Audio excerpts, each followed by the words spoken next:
since you graduated? Since I've graduated, I've actually been working for the Alexandra Health System, or basically it's the Northern Healthcare Cluster, which actually currently runs Khoo Teck Puat Hospital. In the future, we're going to have the Yishun Community Hospital, which should be opening by the end of this year. And in future, we will have the Woodlands Integrated Healthcare Campus, or the Woodlands General Hospital, as well as a medical center in Admiralty, as well as another probably primary care center as well. So we are definitely expanding. We are currently one of the smaller healthcare clusters, but we serve a very large population in the north of Singapore. Was there some relationship between what you did at SMU Information Systems and then what led to the opportunities for your work at Khoo Teck Puat? I actually did a couple projects within the hospital. The first one was we call it the IS480, or the kind of like a final year project. You don't have to take it in your final year, but it's effectively like a final year project where you have to build an application for an outside group. So it's not so much of an internal client. You have to find a project either through the school or elsewhere. Because Khoo Teck Hospital was just opening. So we were actually one of the first groups to do a project with them. So that already got me involved with them. And after I had worked with them on one semester, the subsequent semester, I actually did a small research project with them as well. Well, before I graduated, I knew that they were building up their analytics capabilities. They actually didn't really have a dedicated team there yet. Got in contact with the Chief Transformation Officer, who was one of the major liaisons for all of these projects, and I asked him, so are you building up your analytics? Would you be interested? And well, I had a couple interviews and I got it. What was the project you did as a student that sort of made the link with Khoo Teck Puat Hospital? They call them the patient service associates, or in other words, the counter staff. When a patient comes into the clinic, for example, into specialist outpatient clinics, they have to actually handle like 10 different screens, jump between different applications to register the patient, add this, pull up this data, things like that. So we actually tried to show how it would be if you could integrate all these systems into a more simplified UI. So it's kind of a proof of concept. And I think, interestingly, from there, they actually have been kind of using that concept to try to build a similar kind of concept of integrating the view of everything for the customer. You were in the early wave of students that very early on got involved in our special interest group in data analytics. But this was 2008, 2009, 2010, before analytics, big data became the buzzword that it is today. Back, we were doing. Why don't you say something about that? So one of them that I was introduced to, my professor said, oh, why don't you go and apply for this? It's actually on analytics. So it's actually sponsored by SAS, or by SAS, which is a major famous big global analytics software provider. So said, why don't you take this? But the requirement is for you to do analytics. So I started to dig into what analytics was. And this was, I think, in 2009, maybe the second sem of 2009. So it was really before all this big hype about analytics came in. So from there, I started my interest, and I realized it's definitely something that I'm definitely interested in. We are a window to the future. We anticipate trends early. We were the pioneer in Singapore in sort of moving into applied analytics for business, consumer, social insight. We've been doing it the longest. We've got the largest ecosystem. Maybe go back to the times when you were dad and your son was, oh, what do I do with this? And some of the choices. And why is it that you chose SIS? We were younger then, right? That was back 2006. We had only been in business for 3 or 4 years. Well, basically, he applied to 2 universities. I told him, okay, try the new school. I felt the curriculum for SMU was much better, my background. During that time, I was working in a telco. And prior to that, I was working in a logistics DHL. And I was doing Asia Pacific systems work. So I know a bit more about what would turn out for an IS person. John, he likes to dabble with IT stuff. So I said, okay, looking at what he was good at, what he was interested, and what the 2 universities had to offer, and there wasn't any option of going overseas, I felt that, okay, I think why not try SMU? Dean comes from a good university. He seems to be pretty enthusiastic. And I said, okay, let's go for SMU rather than NUS. And there he came in. And basically the 4 years, I've seen him grow. I can say that we didn't make a mistake. One of the things I would like you all to know, especially those who are really considering, is that there's lots of fun and hard work. And also remember this, SE. Software engineering. Because I teach here and I teach a first year course and I teach an upper year module in business school. So I always say, I hear my students, SE is very tough. They struggle with the program, but I always tell them, because I see them through from year 1 to year 4 when they take my upper year course. And I was telling Steve, I wish I had more IS students in my upper year class, because almost 90% of my students in upper year class are from mostly business students and maybe some from the other faculties. Because the course links up with building a company. So I wish I have IS students because they bring a different flavor to the course because of their training.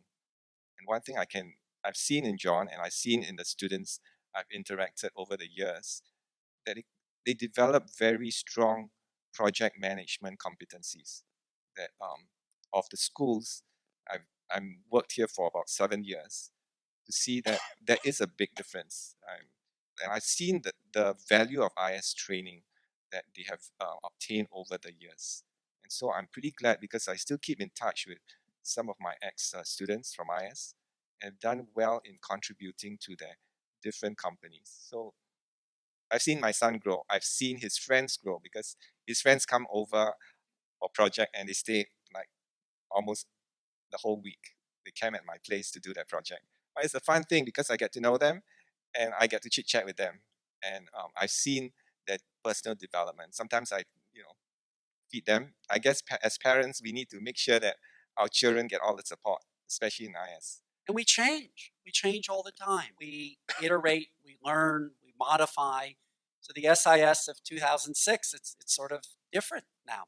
So from your point of view, what are the things that SIS students are proud of? It's very small community. We have about like 300 students per batch. So in the 300 students, we probably know at least about, like, for myself, I would know about probably close to 70-80%. One thing very special about SIS, as compared to the other schools, I will say that we are really very willing to share knowledge, impart knowledge, and also to teach other people. Many a times when I encounter problems, I could just go up and approach any of my friends, my peers, sometimes even people I do not exactly know, but I know that probably they have expertise in this certain areas, and they will just be really open to help me and to even probably introduce me to people who could actually be of help to me. It is really the culture that really sets us apart from all the other schools in SMU. How come we are like that? Because we go through so much together. We understand each other's difficulties. We spend so many hours on codes, on the systems, on programs. It's really important where you really help each other, and peer learning, encouragement, support from each other really helps a lot. It's definitely challenging, but I never ever regretted once joining SIS. Dr. Khoo mentioned the students are good with project management because we give the most complex projects in SMU. Right? You cannot PowerPoint your way out of our projects. Can't just be PowerPoint and Excel and a Microsoft Word thing. You sort of need to create stuff. And it forces people to work together in a depth and in an intensity where, unless you and I are working together well, neither of us can succeed. So the students have this thing that, we all need to work together. And it's phenomenal. The impact it has on project management skills is sort of like unlike anything that people have seen anywhere in the world. So it's a very, very special culture of learning. Incidentally, we do information systems, right? But the most interesting thing about this place is the SIS student culture of learning. I mean, Jonathon, you've even had the occasion to work with some students after you. How do you respond to what I'm saying? I mean, is it sort of like public relations nonsense, or is there something to it? I've always mentioned to us is because a lot of projects really throw you into the deep end. There's a lot of resources that you can tap, but you have to make the effort to learn it yourself and to go and find these resources and ask these resources. It could be your professors, it could be each other, it could be the web, a lot of the web. Things like Stack Exchange become your best friend. All these things, and you need to learn things as you go. And because of that, it bodes you very well for the working world, because in the end, like a lot of times what people say, in the end, you start what you study in university, you go out in the workforce, they've already moved on maybe sometimes in terms of technologies. So in the end, you still need to learn new things. So the important thing is to learn the concepts and learn how to learn these new technologies, or whatever they could be. It could be a new programming language.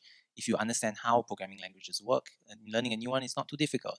If you're understanding how systems are designed, most of the time the structures don't change too much. Of course, there's sometimes big changes once in a while, but if you are prepared for learning them, it shouldn't be a problem no matter where you end up. Now, Steve Lee has observed us as an outsider. Before his child Marcus even considered, university and all that thing, Steve worked with us from Ministry of Defense, from Quoc, from the outside industry, right? So you deal with a wide range of public sector, private sector. You work with the professional group. You sort of are very visible in the community in a lot of ways. What's your sense of what SMU Information System is? As a professional, what does the place mean to you? The first thing that struck me was that if there was SMU during my time, I would be very happy. But I was in a system where it was really very rigid, a lot of rote learning, a lot of exams, which is important, but didn't get the best out of myself. So I said, hey, this institution sounds like the right kind of training and learning environment for the younger generation. And I'm glad I hear some of these things like learning to learn, teamwork, working with people, communications. Of course, technical competency is important, but the ability to learn and adapt and grow increasingly is in this new complex world that we are working in office, at home, in society. I think the ability to learn is quite crucial. You can see the government is also doing this, trying to get different people to reskill and retrain. And I think it's partly because of our previous education system was a bit more rigid, whereas I think the SMU system is a little bit more flexible. And I think the most important thing I always tell my staff in office is the computer in your head that you train yourself, and the networks that you have in the physical and virtual world with people to connect and relate and empathize and understand. To me, SMU embodies this, and I wish there was SMU when I was a student. Now, I happen to know, because I have visited Steve at his work at Changi Airport Group, and I believe you have a few of our, not just SMU alumni, but SMU Information Systems alumni that work for your group. I have 5. I think I'm not always looking for grades. I'm looking for attitude. Can slog it out a bit, but enjoy and have fun. Like to do exciting stuff. We've been hiring quite a few SMU students. So they're good students at all the universities in Singapore. But how do the students from SMU SIS, how do they acclimate to the workplace? Their sort of attitude, their willingness to engage on both the technology and the business side, how has that worked? For me, in Changi, we do a lot of business work, whether it's operations, in retail, corporate. We have maybe 1 million square meters of gross floor area. Right. So Changi Airport is a lot of things. One thing it is a place with runways where airplanes come in and out. Another thing is a gigantic shopping mall. And, thing, how many people are employed at Changi Airport on the premises? We have about maybe 36,000 people from all partners. Just imagine, go organize 36,000 people who over a 24-hour period have to come in and out. We talk about integrating IT and business in sort of inseparable ways. This is the world you live. Of course, those 36,000 don't all work for Changi Airport. They work for ground handling, they work for the police, they work for Cisco. And the beauty is that as a customer, as a passenger, or as a shopper, you don't see the difference. You see just all this bunch of people working for Changi Airport. And when something happens in Changi Airport, so as a CIO for Changi Airport, the IT systems and the systems we have to put in place, and the processes and the culture of collaboration that we put in place, it's critical. So I think the SMU students that I hire those people who can collaborate well. Collaborate well means, first, you must have resilience, mental resilience. You must have fortitude. You must be able to work hard. Second thing, you must be able to communicate well, because many collaboration issues arise out of poor communication. Then you must have a bigger heart. That means you must almost not be too selfish. You must be competitive. Yes, you want to do well, but at the same time, you must be able to create a common space with other partners. So these 36,000 people come from almost 200 organizations, government and private. And how do my engineers work with these people to come up with systems that they can agree with, that can use data and IT to create situations where people can rationally solve problems rather than quarrel, and say, hey, I think the answer is this, I think the answer is that. How can IT help And so therefore you need engineers who can understand these things, who are willing to put their heart and soul into this thing called collaboration. It's easier to be selfish. Just take care of your own things. And of course it's not easy, but it's easier. You know, how many times when you have to work with someone and say, the guy doesn't understand me, or he only sees it from his perspective, you know. And to solve that problem, how many times additional effort must you put? You must put 2, 3, maybe even 4 times more effort, because you have to first seek to understand him, then you have to seek to convince him, and if he's right, you have to change your position so that you can accommodate the relationship. So those call for really difficult work. And I think the SMU engineers that I've hired so far, most of them are doing very well in this aspect. Jun Young, you're in the program now. So when you hear Steve talk about what he's looking for people, is this sort of off target from what you experience every day of what we're doing? Or do you see yourself in an everyday set of interactions that, hey, we get this all the time. I'm really well prepared for this. What's your sense? Collaboration is just part of us every day.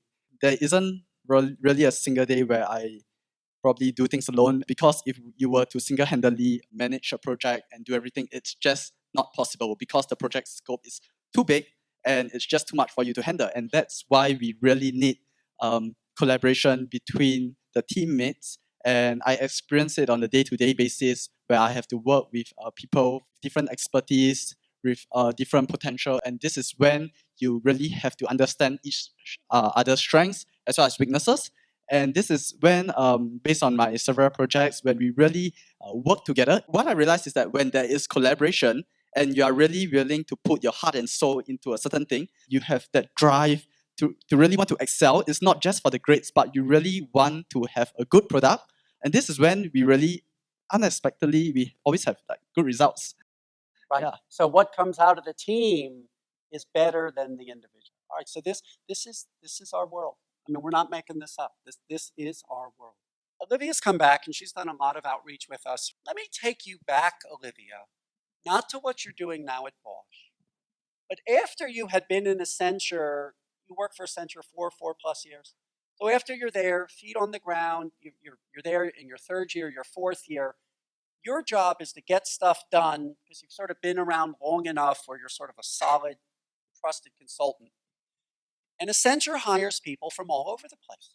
And given when you had to get stuff done and you had to put teams together, what could you see from the SMU Information Systems students compared to the other SMU students, compared to students from the other schools? What, as someone who had to build teams and make stuff happen? Before I begin, happy Mother's Day to all the mothers in advance. Thank you for coming. You love your children.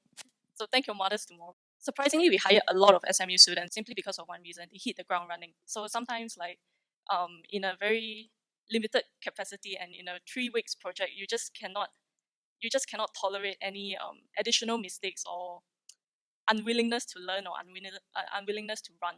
And as you can see, I still keep in contact with a lot of my juniors because it's very useful to know that you can count on someone, especially in a place like Accenture where you have to put random people together. So your contacts are very important, and my contacts has transcended since my school to my work. Now, tell us what you're doing now at Bosch. I report directly to the president of Southeast Asia in Bosch. Typically, I would say that I'm his personal consultant. So anything he knows about the region, anything he needs to plan or strategize about the region comes through me. I'm his hands and legs. For example, I just came back from Thailand. We are intending to open up new factories.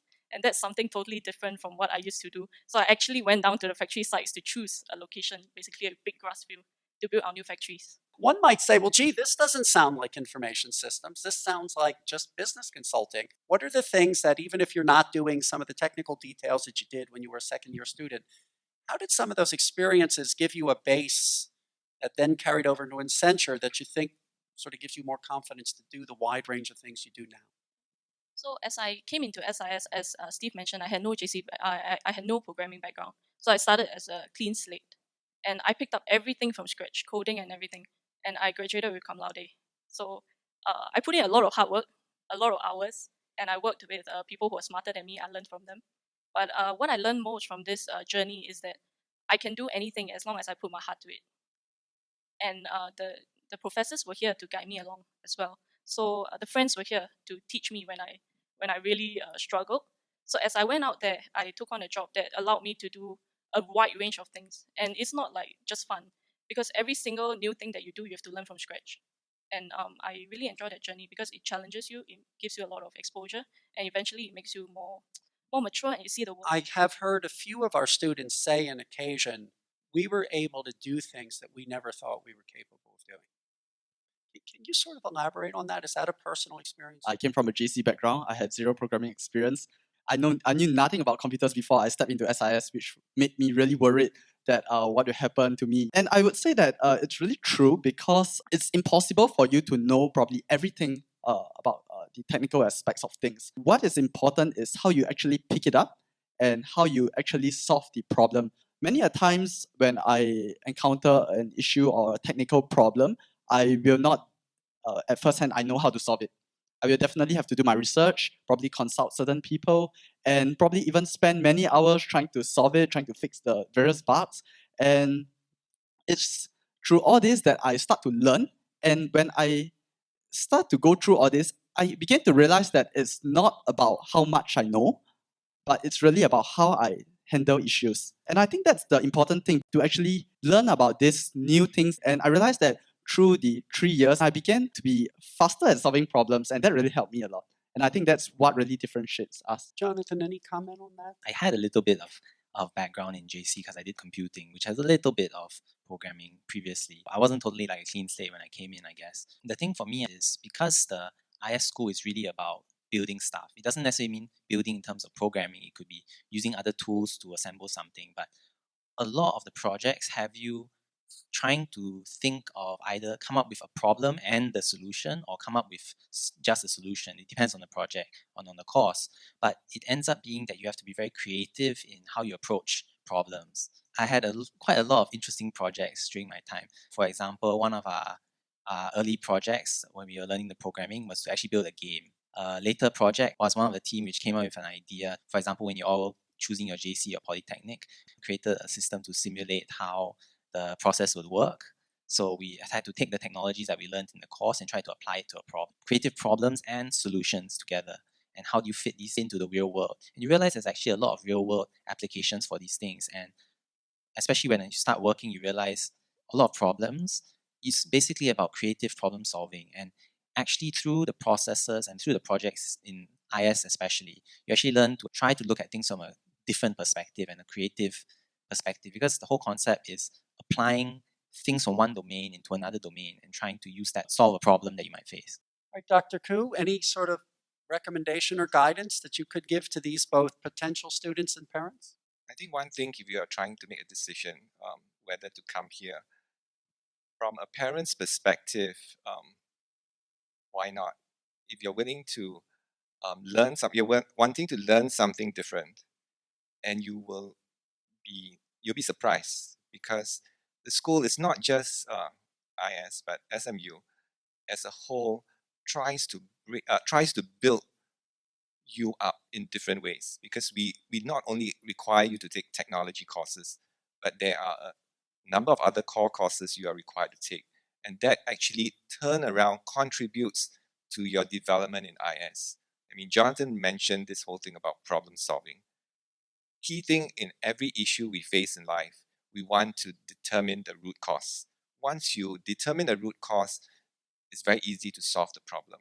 Too often we don't. We look at the symptoms. In this school, it helps you to arrive at the root as you interview, your prospective client in terms of developing a system. They help you understand. They teach you how to do it. They get you to learn the tools. And from there, you can apply the tools in not just IS environment. I have students who graduated who are not working as an IS person, but they use the tools and the experience they've gone through in IS to contribute to the work environment they are put in.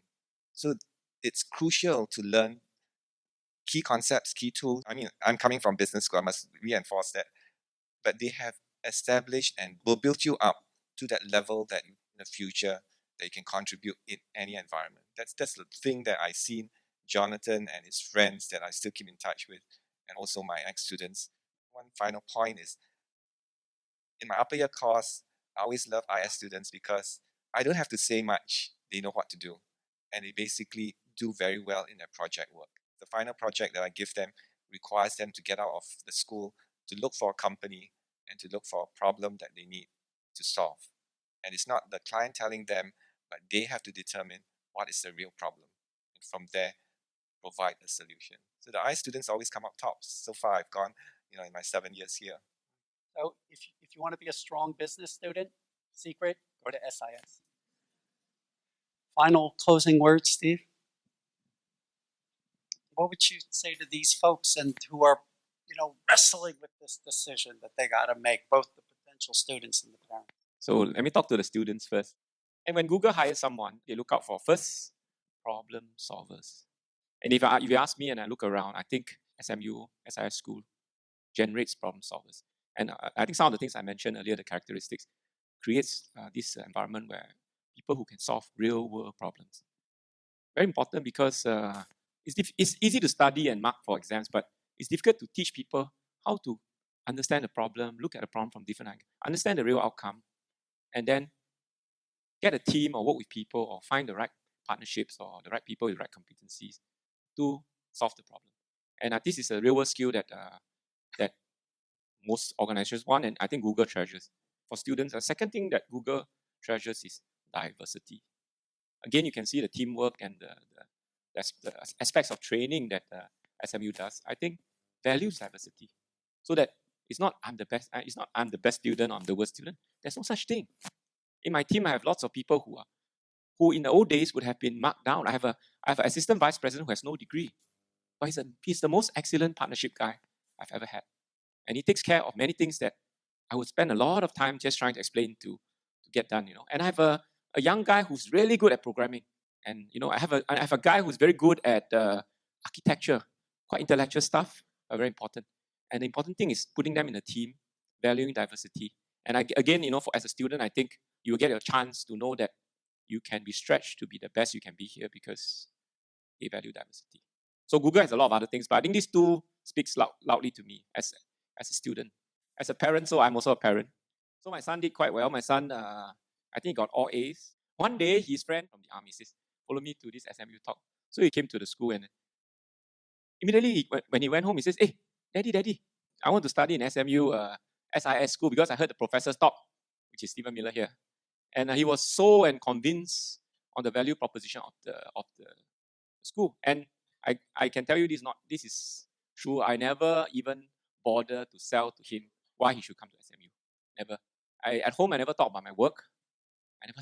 I never say anything about IT and whatever. But I watch him, and I realize he's a type who values diversity, and he's a type who likes to solve problems.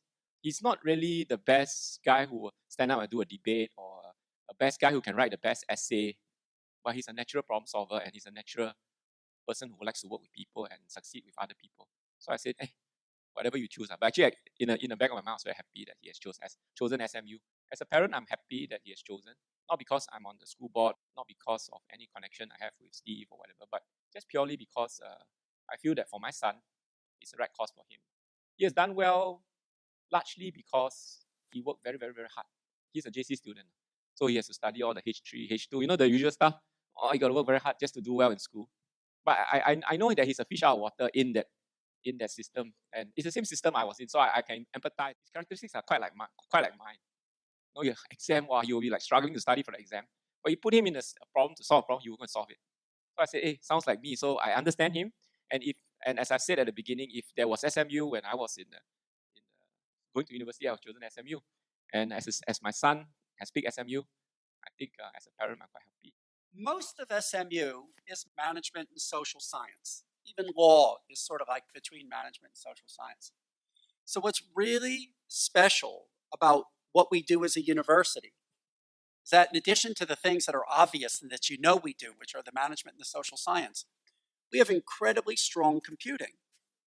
But what's really different about the way we do computing is we completely integrate it into the world of management, social, and societal.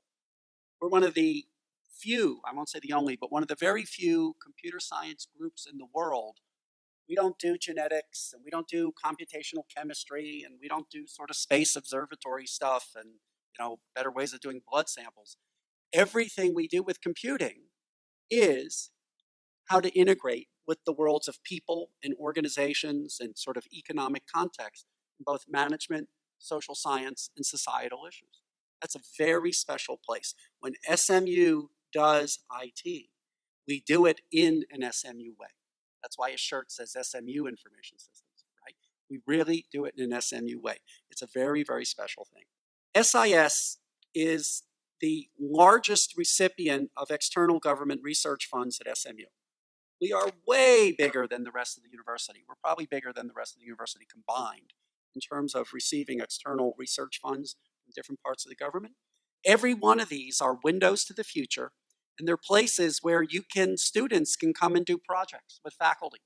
And we work with a wide range of companies and a wide range of government agencies and Smart Nation and Aging in Place. It's stuff that's on the video. I don't need to say it again, but it's real. So these fantastic opportunities. And through these, it's sort of combining the new stuff, the researchy stuff, with the sort of applied, how do we make society a better place? Here's my statement as what makes us a special place, all right? So just take a look. Actually, it's on this thing behind you, right? It's this sheet of paper here on the back part. So do we do technology? Yes, we do technology. We're not about hardware. We teach you next to nothing about hardware. We are totally about applications and software, right? That's what we are. We're about software applications. The things that are changing the world, you don't need to be an expert. Web, cloud, mobile, analytics, Internet of Things, smart machines, that's this cognitive computing and new levels of decision-making intelligence in machines that could beat the world's Jeopardy players. It's not mechanical, it's cognitive automation, if you will, and cybersecurity. The next 10, 20, 30 years, no matter what you do in life, no matter what you do, you're an accountant, you're a doctor, you're running hotels, you're in transportation, you're in government, you're in anything, these things impact your life. All right. Yesterday, I was one of the featured panelists at a big government thing, 700 people, run by the Personal Data Protection Commission, and they had the Privacy Commissioner of New Zealand, so I was the moderator for the first panel. And what the guy said from New Zealand, who is into all this data privacy stuff, is he says, look, privacy and data privacy, which is such a big issue now, it's essentially driven by the lawyers and the policy people. Security, which is so important, is driven by the technology, the computing people. And it's very hard to find people who can talk at the interface, who really understand both the technology and some of the privacy-related policy issues, right? What a great thing for SMU. Come in, learn about cybersecurity, learn about security, go take some law courses, get involved in data privacy stuff. I'm nearly certain we'll work with the Personal Data Protection Commission to start some sort of extra enrichment things so our students all get to know more about data privacy. But what an opportunity, So the point is, innovative software applications. Now, how are we different from a regular computing science program? And how are we different from a regular business school informations program? We are totally user-focused. Now, I didn't plan this. You heard what the people say. We focus on collaboration across users. We focus on social interaction across users. We don't really care what's inside computers. We don't teach you anything about what's inside computers, because what you do is you spend your time focusing on what do users need and do. What do users need and do? So you spend your time on how people make decisions, right? Now, we're not only user-focused, we're user-focused in so-called business domains. Now, it could be public, private sector. Think of them both as business organizations. So our students have to learn a lot about how do I figure out what's going on in a domain like I'm going to build a new airport terminal. I'm going to, something new hotels, something new call center, something in any realm of how we organize ourselves for a private sector or public sector function. And when I do the design, how do I think of it from a cost and benefit perspective? And when I'm thinking about how to do this, how do I sort of think about what the user need is from a business perspective and what the technology can do together? Because the two have to bang against each other. Sort of sometimes the users don't know what can be done, right? Or the technology, what's the good of it if it doesn't fit? And then how do I do it always in the realm of projects and people? So what SIS does is bring these three things together. Innovative software applications, users, this intense user focus, people focus. You're talking to people all the time in this program. And you do it in the context of these business domains. And we've become amongst the very best in the world for bringing this together. Right? We have people from all over the world come visit. They're amazed at what we do. And the coolest thing about what we do is this style of learning, this culture of collaboration, this we help one another, we share, we bring the group along as a team, right? So that's really what this place is about. Now, just because when I use the word business domain, everybody might not mean what I mean, but it means that when you do our projects, you're going to learn about healthcare and aging. You're going to learn about Smart Nation. You're going to learn about supply chain and logistics. Now, not every student is going to do every example in every one of those industries. Depends what you choose as your second major in your courses and your own self-selected projects. But you're going to learn about the world of business in a very deep way. And what happens? Let these people come out. Our students know how to be parts of teams that really change the way we work, learn, live, and play. I mean, that's what it comes down to. So a lot of our students, they have a very wide range of opportunities. You started off sort of like in technology-based consulting, then you moved to sort of management consulting, now you're doing strategic management consulting. You know what I mean? Your opportunities were not closed off because of SIS, they were opened up. Same with Jonathon, all right? I'm done. Sorry to hold you back. Just allow me a minute to talk to parents. I'm speaking as the president of the IT Management Association. I'm often asked, is there a prospect for IT guy? I just want to add to what Steve Miller mentioned. Well, you can be an IT guy. I always introduce people when I meet people, I say I'm the IT guy. But the next moment when they talk to me or talk to my guys, they realize we're more than an IT guy. And if you look at the country, Singapore, and even the region, and as the business environment becomes more complex, as Singapore as a country and the competition becomes tougher and resources and manpower become scarcer, one thing that we really need to do, and I think PM Lee and DPM Taman and various other people have spoken, how can we use information technology, information systems, and smart ways of doing things to really solve all the complex and important problems that Singapore as a country and society needs. And I see a lot of future for IS students. I don't think there's enough IS students. We need a lot of people who sit on the nexus of business and technology and solve real-world problems that will benefit society and country. Thank you.